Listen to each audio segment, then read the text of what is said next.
நான் பேசிக்கிட்டு இருக்கேன், ஆனா இவன் சிரிச்சிட்டு இருக்கான் என்று மனதிற்குள் நினைத்தவள் அவனிடம் கோபமாக, டேய் எதுக்காகடா இப்படி சிரிச்சிட்டு இருக்க என்று அவள் கோபமாக கேட்க, என்ன நீ பண்ண காரியத்தை பார்த்தா சிரிப்பு வராதா? இங்க பாரு குட்டி, நீ பண்ண பிளான் எல்லாம் கரெக்ட் தான், ஆனா அதை பேச வந்த ஆள் தான் தப்பு. உனக்கு உன் தம்பிக்கு சௌந்தர்யாவை கல்யாணம் பண்ணி வைக்கணும்னு ஆசை, அது ஓகே.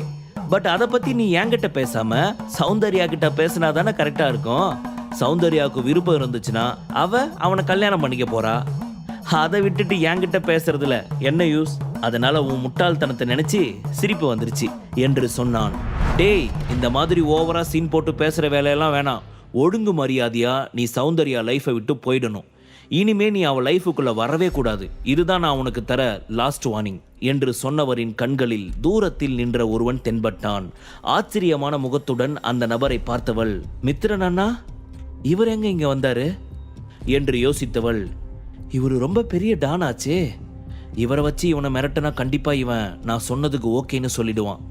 இவனை ஒரு 2 தட்டு தட்டுனார்னா அடுத்து சௌந்தர்யா பக்கம் தலை வச்சு கூட படுக்க மாட்டான். நம்ம ரூட்டும் கிளியர் ஆயிடும். ஜேம்ஸை எப்படியாவது நம்ம சௌந்தர்யாவுக்கு கல்யாணம் பண்ணி வச்சிடலாம் என்று யோசித்தவள் விக்ரமிடம், விக்ரம், ஒழுங்கு மரியாதையா நான் சொன்னதுக்கு ஓகே சொல்லு, இல்லாட்டி அதோ நிக்கிறாரு அங்க பாரு, அவர் யாருன்னு தெரியுமா? அவர்கிட்ட நான் ஒரு வார்த்தை சொன்னா போதும், உன்னோட நிலைமை என்ன ஆகும்னு தெரியுமா? ஒழுங்கு மரியாதையா இனிமே சௌந்தர்யா விஷயத்துல தலையிட மாட்டேன்னு சொல்லிட்டு இங்கிருந்து கிளம்பி ஓடி போயிரு. இல்ல அவர் கையாலே நீ அடிபட்டு சாகர மாதிரி இருக்கும். நான் சொல்றது உனக்கு புரியும்னு நினைக்கிறேன் என்று சொன்னவள் சத்தம் போட்டு அந்த நபரை அழைத்தாள். மித்திரன் அண்ணா, இங்க வாங்க என்று கூப்பிட அந்த நபர் விஷாலினி பக்கம் திரும்பி பார்த்து புன்னகை நிறைந்த முகத்துடன், ஹாய் விஷாலினி, என்ன இந்த பக்கம் என்று கேட்க, அண்ணா அது ஒன்றும் இல்லை, ஒரு முக்கியமான விஷயமா தான் வந்தேன், ஆனா அந்த விஷயத்துல எனக்கு இப்போ உங்களோட உதவி தேவைப்படுது என்று சொல்ல, உதவி வேணுமா? சொல்லு, உனக்கு இல்லாத உதவியா? என்ன ஹெல்ப் வேணும்னு சொல்லு, தாராளமா பண்ணி கொடுத்துடலாம் என்று மித்திரன் சொல்ல, உங்களோட இந்த சப்போர்ட்க்கு ரொம்ப ரொம்ப தேங்க்ஸ் அண்ணா. அப்படியே இதோ நிக்கிறானே இவன் காதுல நல்லா கேட்குற மாதிரி சொல்லுங்க. ஏன்னா இவன் லால் ஃபேமிலி பொண்ணு சௌந்தர்யா வாழ்க்கையில வந்து அவளை விட்டு போக மாட்டேன்னு சொல்லிட்டு இருக்கான். இதனால அவளுக்கு நடக்க போற கல்யாணம் பாதிக்கப்பட போகுது. நானும் எவ்வளவோ பொறுமையா எடுத்து சொல்லி பார்த்துட்டேன், ஆனா இவன் அது கேட்கறதா இல்லை. அவ வாழ்க்கையை விட்டு போக மாட்டேன்னு சொல்லிட்டு இருக்கான். இதுல இன்னொரு விஷயம் என்னன்னு தெரியுமா? இவனுக்கு ஏற்கனவே கல்யாணம் ஆயிடுச்சு. பணத்துக்காக இவன் எப்படி எல்லாம் நடந்துக்கிறான்னு பாத்தீங்களா? நான் சொல்ல வேண்டியது எல்லாத்தையும் உங்ககிட்ட சொல்லிட்டேன். இப்போ இங்கிருந்து கிளம்பி போயிட்டானா நல்லது, இல்லையா நீங்க உங்க கைவரிசையை காட்டி சாரா இங்கிருந்து ராஜ மரியாதையோட வழி அனுப்பி வைங்க என்று விக்ரமை பார்த்து நக்கலாக சிரித்தவாறு சொல்லிவிட்டு மித்திரனை பார்க்க அவனோ செய்து வைத்த சிலை போல் கண்ணிமையாது பயம் நிறைந்த பார்வையுடன் விக்ரமை பார்த்தவாறு நின்று கொண்டிருந்தான். அவனது இந்த பார்வை விஷாலினிக்கு ஒருவித கலக்கத்தை கொடுத்தது. என்னடா, நாம இவ்வளவு பேசிக்கிட்டு இருக்கோம், ஆனா இவர் என்னடானா கரண்ட் கம்பத்தில் அடிபட்டு நின்ன காக்கா மாதிரி அசையாம அப்படியே நின்றுட்டு இருக்காரு. என்னாச்சு இந்த ஆளுக்கு என்று அவனது கண் போகும் திசையை பார்க்க அவனது பார்வை முழுக்க முழுக்க விக்ரமிடம்தான் இருந்தது. மித்திரன் வேறு யாரும் கிடையாது, ராக்கெட் ராஜாவின் அண்ணன் தான். ராக்கெட் ராஜாவிடம் இருக்கும் அடியாட்களுக்கு இவர்தான் சண்டை பயிற்சி சொல்லிக் கொடுப்பவரே. அப்படி 2-3 முறை விக்ரம் ராக்கெட் ராஜாவுடன் வருவதை பார்த்திருக்கிறார். அதன் மூலம் விக்ரமை பற்றி முழுவதுமாக அறிந்தவர் இப்பொழுது தன் மனதிற்குள், தேவையில்லாம நாமளே வாண்டடா வந்து வாயை கொடுத்து மாட்டிக்கிட்டோமோ, இவர் எவ்வளோ பெரிய ஆளு, ஆனா இந்த விஷாலினி நம்மள பெரிய டானுன்னு நினைச்சுக்கிட்டு இவர் அடிக்க சொல்லி பேசிக்கிட்டு இருக்கா.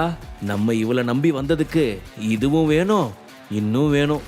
பேசாம வந்தமா சாப்பிட்டமான்னு கிளம்பி போகாம நல்லவன் மாதிரி சீன் போட்டு வந்து நின்னல்ல, எனக்கு தேவைதான் என்று யோசித்தவருக்கு வயிற்றில் புளியை கரைக்க ஆரம்பித்தது.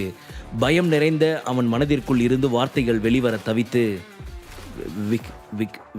விக்ரம் சார் என்று அவரது நாவில் தந்தி அடித்தவாறு பேச ஆரம்பித்தார். அவரது இந்த தோற்றத்தை கண்டு அதிர்ந்து போன விஷாலினி, என்னாச்சு இந்த ஆளுக்கு? நான் கூப்பிட்டுட்டே இருக்கேன், எந்த பதிலும் பேசாம அமைதியாவே இருக்கான்.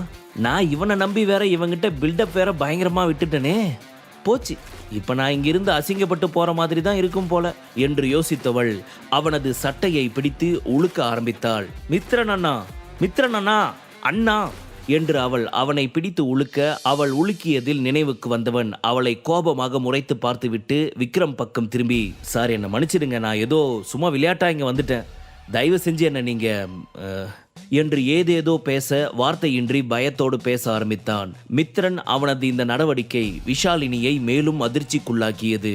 என்னது, இந்த ஆளுக்கு விக்ரம் சாரா? என்னாச்சு இந்த ஆளுக்கு? இவனுக்கெல்லாம் போய் மரியாதை கொடுத்து பேசிக்கிட்டு இருக்காரு என்று நினைத்தவள் அவனிடம், அண்ணா என்னண்ணா ஆச்சு? இவன் ஒரு ஆளுன்னு நீங்க போய் இவனை சாரு அது இதுன்னு கூப்பிட்டுட்டு இருக்கீங்க. நான் உங்களை பத்தி இவன்கிட்ட அப்படி இப்படின்னு பில்டப் கொடுத்து இவனை மிரட்டுறதுக்காக கூட்டிட்டு வந்தா நீங்க இவனை பார்த்து மிரண்டு போயிட்டு இருக்கீங்க.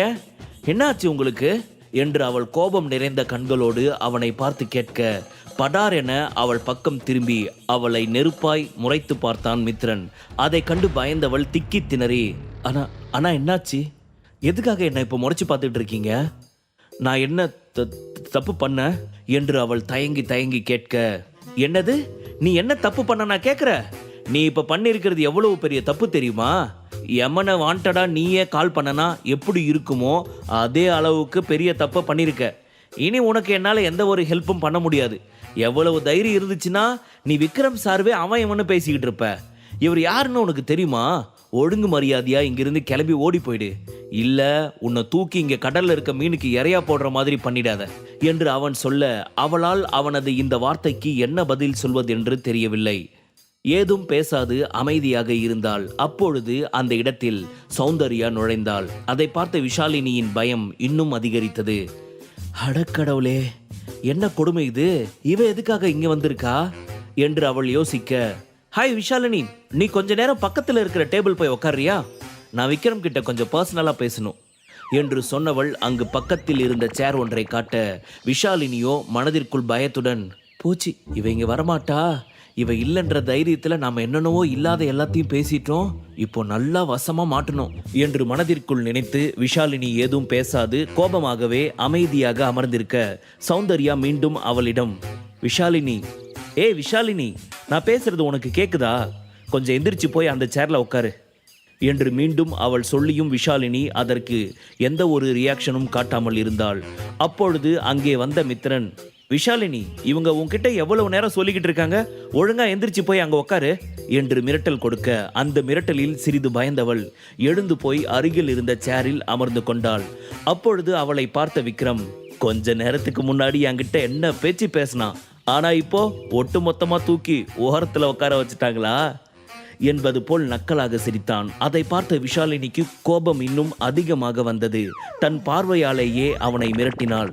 டேய், இப்ப நடந்ததை வச்சு ரொம்ப ஓவரா ஆடாத. இப்ப வேணும்னா நீ என்கிட்ட இருந்து தப்பிச்சிருக்கலாம், ஆனா கண்டிப்பா நான் உன்னை சௌந்தர்யாவோட வாழ்க்கையில இருந்து போக வைப்பேன் என்று மனதிற்குள் நினைத்தவள் தனக்காக ஒரு காஃபி ஒன்றை ஆர்டர் செய்தாள். அதன் பின் சௌந்தர்யாவை பார்த்த விக்ரம் அவளிடம், ஆமா, இந்த விஷாலினியை எதுக்காக நீ அனுப்புன?